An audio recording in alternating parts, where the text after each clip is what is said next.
Debt payoff plans are not personality quizzes. They're endurance sports dressed up as arithmetic. The numbers matter, but the finish line matters more. And most debt stories are lost in the middle, not at the start. Snowball and Avalanche are just two ways of saying, how will I create momentum and keep it when life gets loud? If you only measure which method saves the most interest in a vacuum, Avalanche usually wins. If you measure which method most humans actually complete, Snowball often wins. The trick is to understand why each works, where each fails, and how to build a hybrid that fits your season so you cross the line with your sanity intact.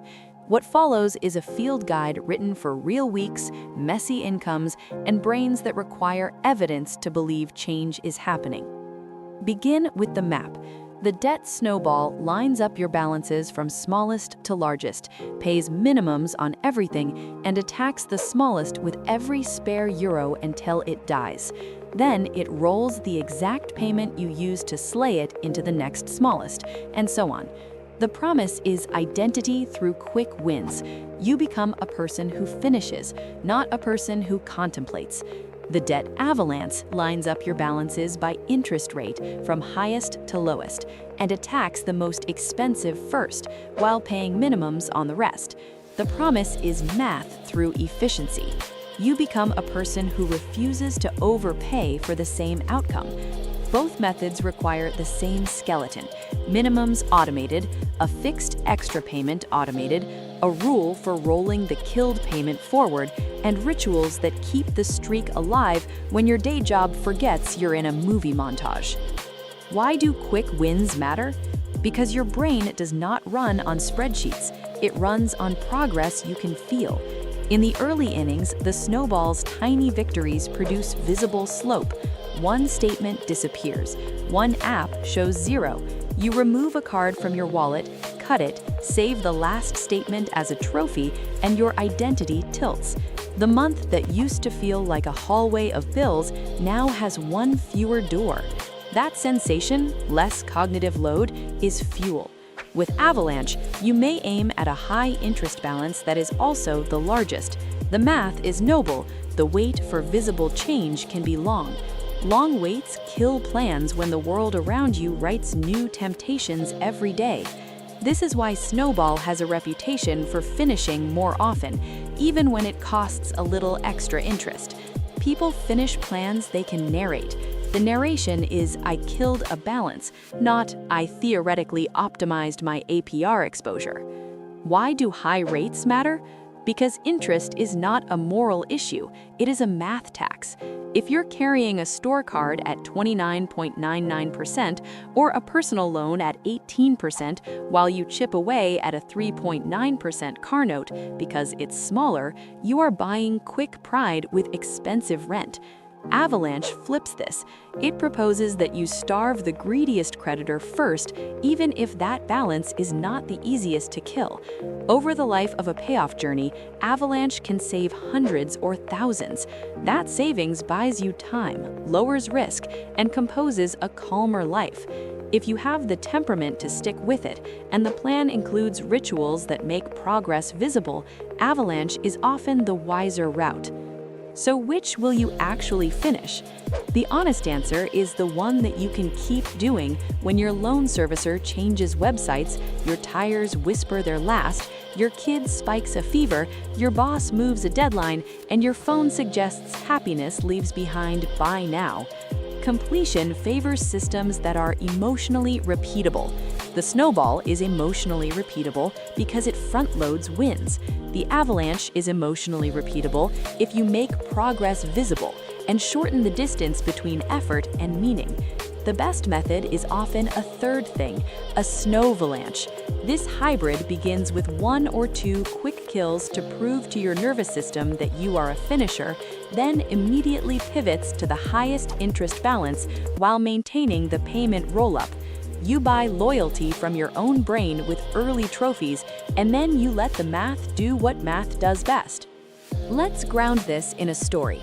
Imagine you owe 6,300 euros on a credit card at 24%, 1,250 euros on a store card at 29.99%, €8,900 on a car at 4.2%, and €3,400 on a personal loan at 14%.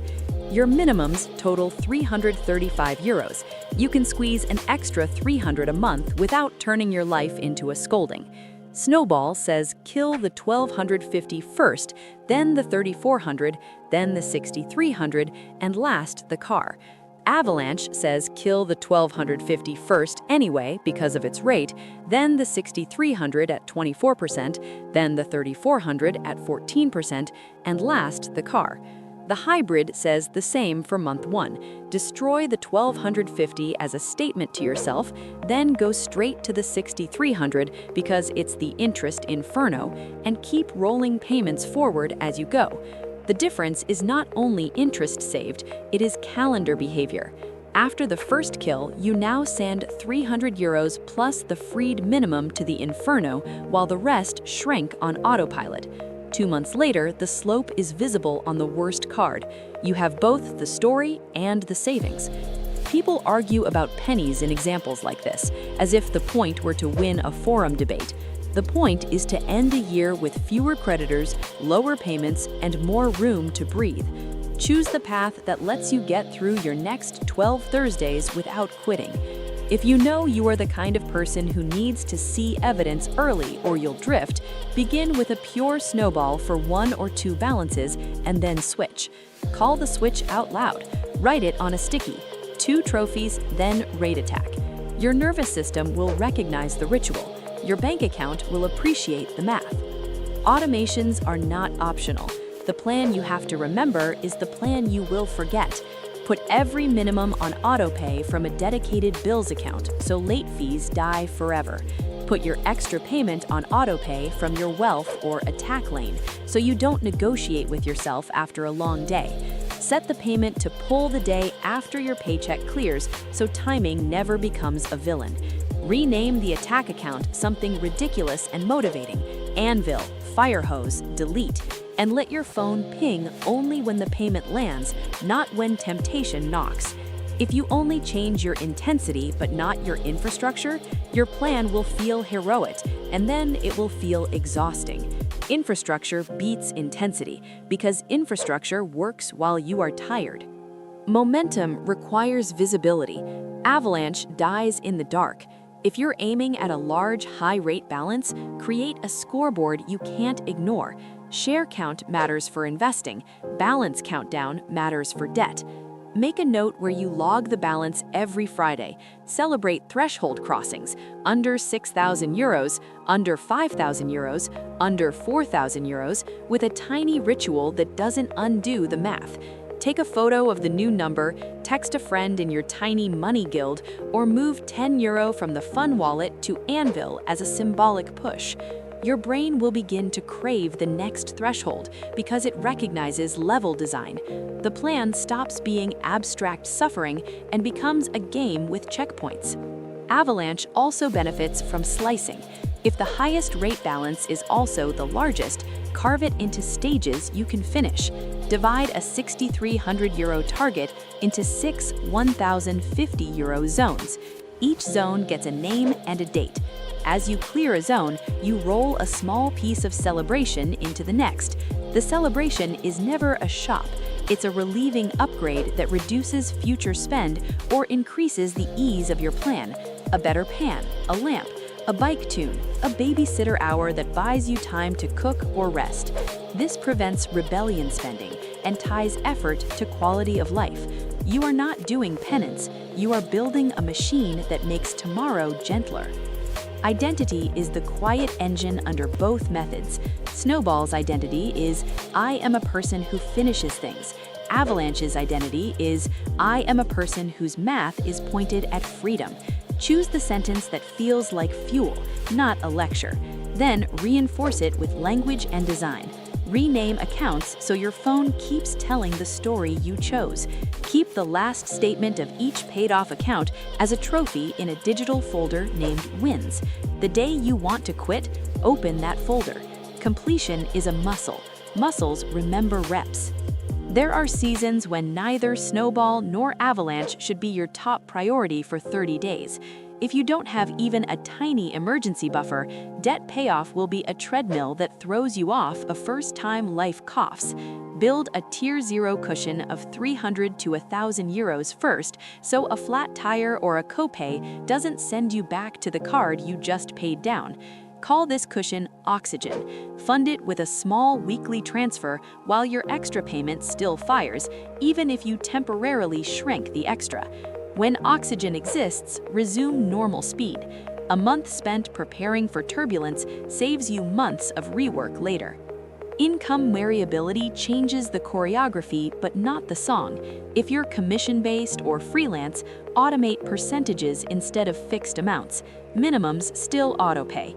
Your attack is 20 to 40% of any net income that hits your account, with a rule that fat months pre-fund lean months minimums first. Couples need choreography that protects both math and peace.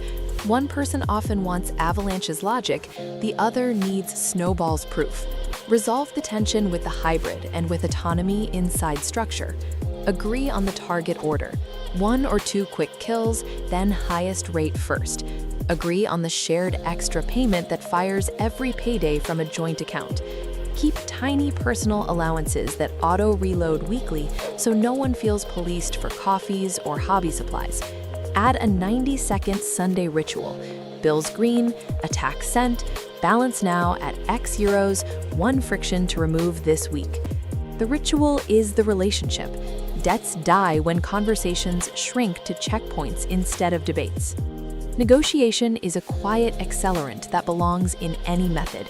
If you can lower the cost of the debt, Avalanche wins bigger and Snowball finishes sooner. Call card issuers and ask for a rate review based on on-time history. Ask for promotional APRs on old balances with the condition you won't use the card. Consider a 0% balance transfer if and only if you write the payoff into your calendar and prohibit new purchases on the transfer card. A transfer is a bridge, not a new island. If you won't keep that promise, skip it and keep swinging. Any consolidation that feels like relief today but adds years tomorrow is theater that benefits the lender. You are building an exit, not a set. What about investing while you're paying off debt? The absolutists will tell you to stop everything. The reality is that identity matters.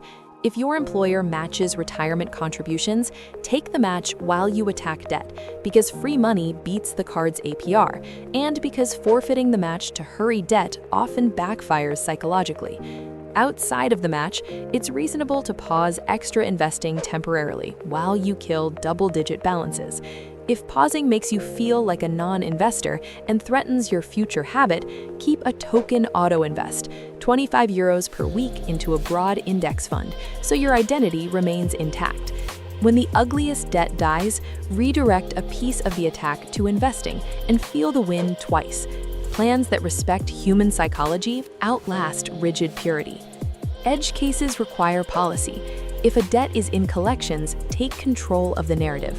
Request validation in writing. Negotiate a pay for delete or at least a settlement letter that reflects paid as agreed. Beware of restarting statutes of limitations with partial payments you can't complete. If a lender is abusive or your situation is structurally impossible, consult a nonprofit credit counselor or an attorney.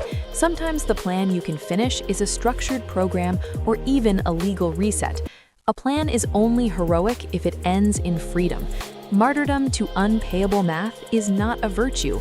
It is a tragedy you can step around with help. Let's build a 90-day arc you can run without becoming a monk. Week 1, make your list of debts with balances, rates, minimums, and the day of the month each drafts. Put minimums on autopay from a dedicated bills account. Choose your method: Snowball for 2 quick wins, then Avalanche, or pure Avalanche if your temperament craves it. Name your attack payment and schedule it for the day after payday. Rename accounts so the story is visible. Add a tiny weekly transfer to Oxygen if your cushion is thin. Week 2, design your scoreboard. Create a simple note or whiteboard with each balance and a Friday update slot. Share it with one supportive friend or partner. Week 3, remove 2 frictions that make debt grow. Install a 48-hour cart for non-essentials and build a 10-meal house menu that you actually cook so grocery and takeout don't devour your extra payment. Week 4, ask for one rate reduction or run one clean balance transfer with a written payoff schedule if it helps your avalanche. Weeks 5 through 8, keep firing. Celebrate thresholds. If you're snowballing, finish the second quick kill and announce the pivot to avalanche. Weeks 9 through 12, add one income lever, an extra shift, a small route, a weekend microservice, a freelance sprint, and agree that 80% of that temporary boost goes to the attack for a defined period. Temporary intensity helps when it is bounded. Boundaries prevent burnout. Numbers help avoid magical thinking. The average person underestimates interest's effect because the monthly minimum obscures the annual cost. A €6,000 balance at 24% doesn't cost some percent. It costs roughly €1,440 a year before you touch principal if you let it sit. Each month you avalanche that balance with an extra €300, you are denying interest the chance to colonize your future. Each month you snowball a €300 store card at 29.99% and kill it in 5 weeks, you are removing a persistent leak that would otherwise refill a larger balance you're also paying. Both moves are right in sequence. The order you choose is the story you can keep telling. You will be tempted to compare your method to someone else's screenshot. Don't. Screenshots don't show their rent, their car, their quiet parental help, their hidden emergencies, their bonus cycles, their geography, their luck. Your plan's success has almost nothing to do with their graph. It has everything to do with whether your next payment fires while you sleep on Friday. The beauty of debt payoff is that it works in the dark, between social moments, while you chop vegetables, while you fold laundry, while you read to a small human. The drama is optional. The deposits are not. What happens when you slip? You do not erase the plan because of a week. You run a post-mortem, not a prosecution. Ask why the slip happened. Was it timing, transfers too early, paycheck late? Fix the schedule. Was it friction? No groceries, knives dull, car due for maintenance, subscriptions creeping? Kill one friction and protect the next week. Was it emotion? Celebration, stress, boredom? Build a tiny fun wallet that reloads every Friday so joy is scheduled and rebellion has no case. The streak is not perfection. The streak is persistence. You broke a link, you resume the chain. That is what finishers do. When the last balance dies, you will feel two emotions. Relief arrives first. Elation arrives second. Then a third thing shows up. A quiet question about what to do with the money that used to go to strangers. The only wrong answer is to let it evaporate into lifestyle drift. Keep the payment alive for 3 more months and route it to your future. Oxygen to 6 months, quiet wealth to broad index funds, big bills to the annual traps, and a named joy that makes your week better without creating new fixed costs. Celebrate with time.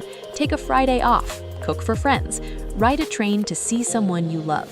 Buy one small tool that prevented the overspends that used to feed your balances. Then write a note to your future self about the day the noise stopped. You will need that note one day when you consider a new debt. It will remind you that the payment you don't have is the freedom you do. So which method should you choose today? If you crave proof and stall without it, begin with a small snowball to flip your identity from stuck to movement, then pivot to avalanche and let the math compound your discipline. If you're already stubborn and emotionally fine with long arcs, go straight to avalanche, but make progress visible with thresholds and rituals. If your life is chaotic this month, fund oxygen first so your plan has a floor. If your partner is skeptical, show them the hybrids calendar and how quickly the second balance falls when you roll payments forward. If a lender offers you empty relief disguised as a longer leash, ignore it unless it shortens your path. If you catch yourself seeking the perfect plan, stop and schedule the first payment. Plans don't pay debt, payments do. You do not need a perfect temperament. You need a method that respects the one you have and a design that fires while you're human. Snowball, Avalanche, or both, the finish line is the same. A week that isn't mortgaged to last month, a calendar that isn't owned by strangers, a brain that isn't budgeting while trying to sleep. Choose your order, install your rails, count your thresholds, keep going when the week is loud. You'll know you picked the right method when your evenings get quieter and your statements get shorter. That's the unmistakable sound of a plan you will actually finish.